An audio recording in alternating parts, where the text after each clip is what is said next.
Okay, so I'm currently sat in my 1979 Toyota pickup, Toyota Hilux, and today I'm going to try and fit a new lock set. So the ignition barrel and lock set for these trucks is discontinued for the Toyota OEM.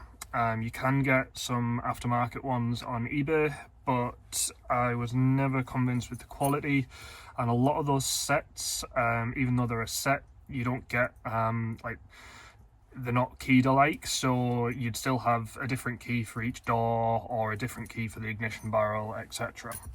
So what I've got today is I have bought a Land Cruiser ignition set, and the part number for that, that's not the part number that's actually on there, so it's part numbers on there, which is 69005-90316, and in that set you get ignition barrel, you get 2 door locks, and you also get fuel filler lock. Now, I don't know if these are going to fit. They look the same. They look like those door locks will fit in the apertures in my doors. I've already had, this has got aftermarket locks on. I've already had those out, and the door aperture looks like they will work. The ignition barrel, it has all the same markings on it. It's got the lock position, which mine has. Not all of these trucks have a steering lock, but mine does. Physically it looks the same. I've not had the cover off yet to check it, but we're gonna see if that works, and if it does, then it's an OEM solution for parts that are no longer available. So we'll take the cowling off the steering column, we'll get the ignition barrel out of this one. We're going to try and do the ignition barrel first, because that's the one I've got the most concerns about. Obviously it's a bit more complex than just some door locks. We'll do the ignition barrel first, and then I'm going to do the driver's door, passenger door for those of you in the States. I can't get to the other door at the moment because I'm in my garage and it's right up against the wall. It's currently it's about -1 Celsius here, and we've currently got like freezing rain, so I'm not taking the truck outside. So we'll do the ones we can get to, and then we'll do the others another day. See how it goes. So the first thing I'm going to do is I'm going to remove these cowling sections of the steering column.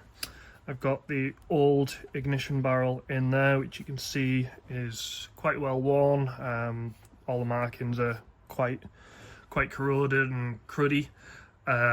So we're going to try and take that out. And then obviously to remove these barrels you do need a key. To do so without damaging them. If you don't have a key, then either get a locksmith or you're going to have to damage your barrel to get that out. Now, you're going to have to bear with me a little bit because, as you can see, one of my arms is kind of busted, so I'll show you what I can, and then, like I say, just bear with me on the rest of it. Okay, so got the 2 trim pieces off the column. Very easy to do, and there's nothing from the top side. From the bottom you have anywhere up to 1, 2, 3, 4, 5, 6, 7 screws. Mine was only actually held on by 3, but you can see there's quite a few screw holes in the bottom of there, so just check each one of those. Take the screws out. The bottom half will just drop off into your hand, and the top half you've got to just kind of prise it around the ignition barrel, and then it'll just pop off. So that's that done, and now we're going to try and take the ignition barrel itself out. Okay, so as you can see there, the ignition barrel is now exposed, and what we're going to do to take this out is we're going to pop the key in, and we're going to turn it to the accessory position, which, as you can see, the steering lock's just popped up. And then just in here there's a little hole where we need to push a small Allen key or small screwdriver into there, and then we should be able to just prise this out. Now, unfortunately, because I've only got one working hand at the moment, I'm not going to be able to show you me physically doing this, but I'll get it out and then show you the button that you've got to push in, etc. Okay, so our ignition barrel is out, simple as that.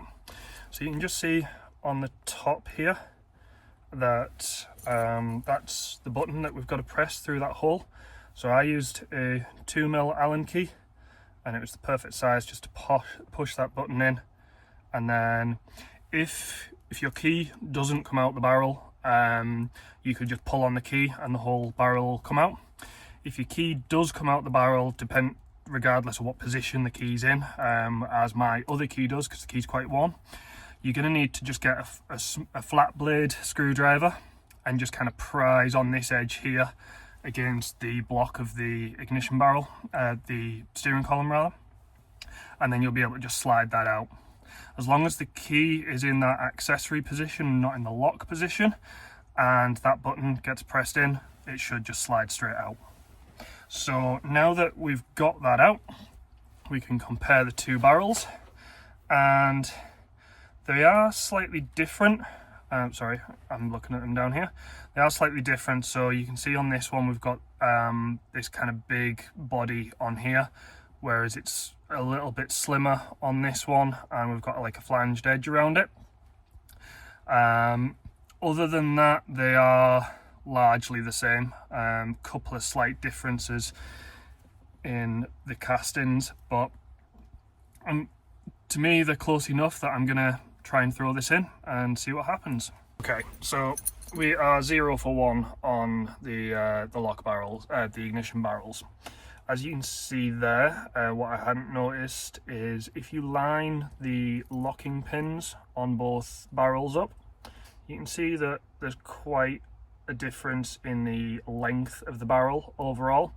Now what that means is that when I put this barrel in, even though the locking pin gets to the right place, basically this isn't engaging, so that's not going to work.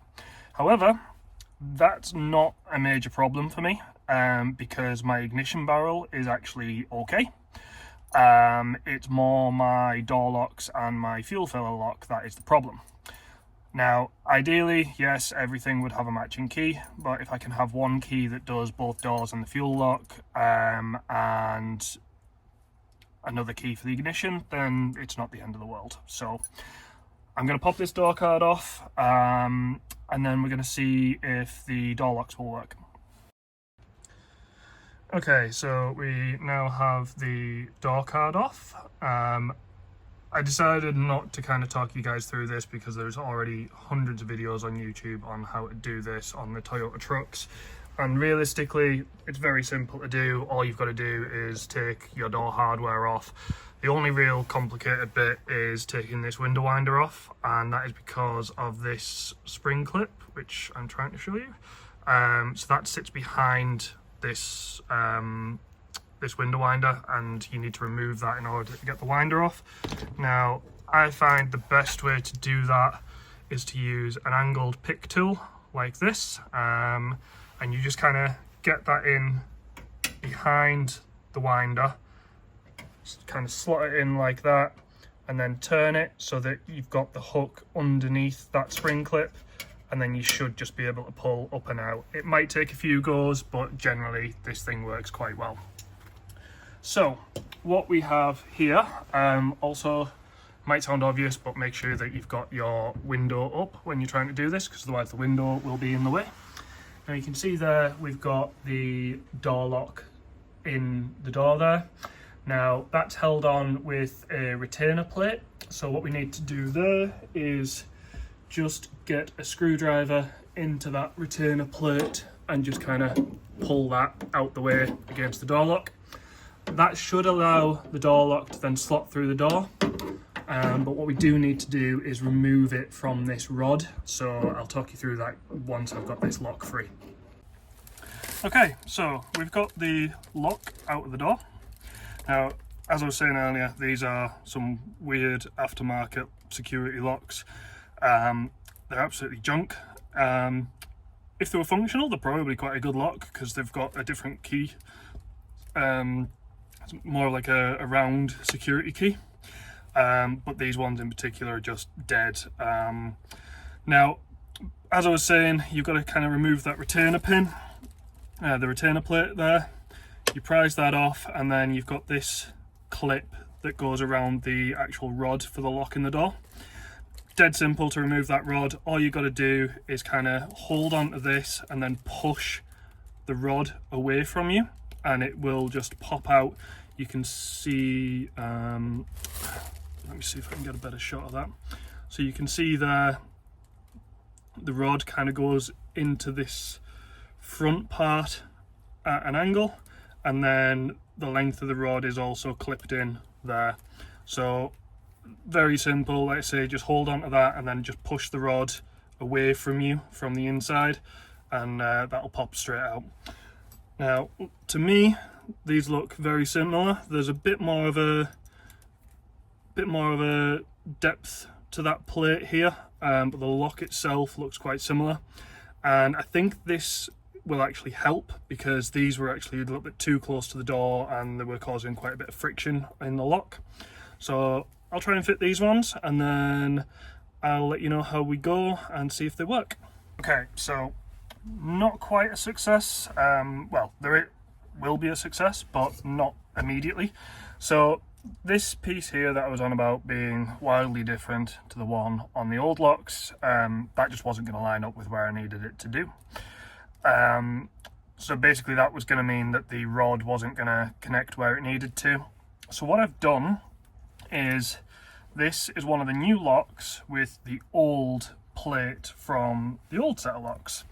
So in order to do that, it's really quite simple to swap them over. There is a spring clip on here that you remove.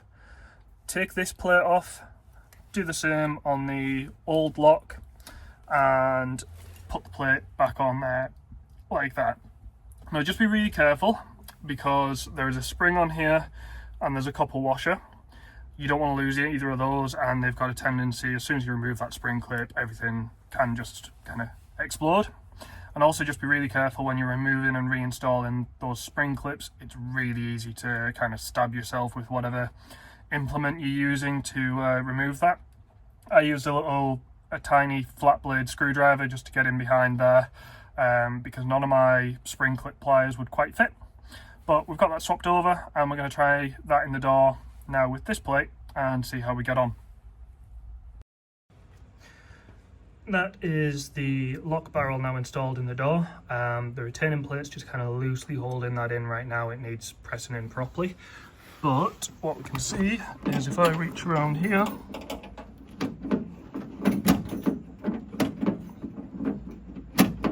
that lock is now doing the job that it should do, which is a huge improvement over what I had before. Like I say, it's not going to correct the fact that I've got two different keys for the ignition barrel and the doors, but what it does mean is I can now reliably lock and unlock the doors, because as I say, the locks there that were in this door were junk. So ideally, yes, I would have it so that I only needed one key for the truck, but unfortunately that's not going to work unless I can somehow replace the core of the ignition barrel with the new one. I don't know if that's an option yet. I need to speak to a locksmith about that. But we do now have working door locks. The next thing to do will be to try and do the fuel filler cap, which, as you can see, it's really quite tight in my garage, so I'm not going to be able to do that today. But that should be even simpler, because the locks for those are really quite simple. They're literally just a flange that goes like that. So hopefully that one will be nice and easy. But I'm going to get this door reassembled today, get that retaining plate in properly, get the door reassembled, and we'll call that a half success. So got the door reassembled now, and you can see the lock is sitting in there quite nicely. Maybe it needs a little bit of positioning adjustment, but the main thing is we can see that lock works. And yes, unfortunately it does need some positioning adjustment because the retaining plates just fell off the back. So I'm going to have to take this door apart again, but you get the idea. You just need to get that retaining plate in properly. And Land Cruiser door locks do work on 79 to 83 Toyota pickups. ignition barrel doesn't, and the door locks need a little bit of work, but we made it work.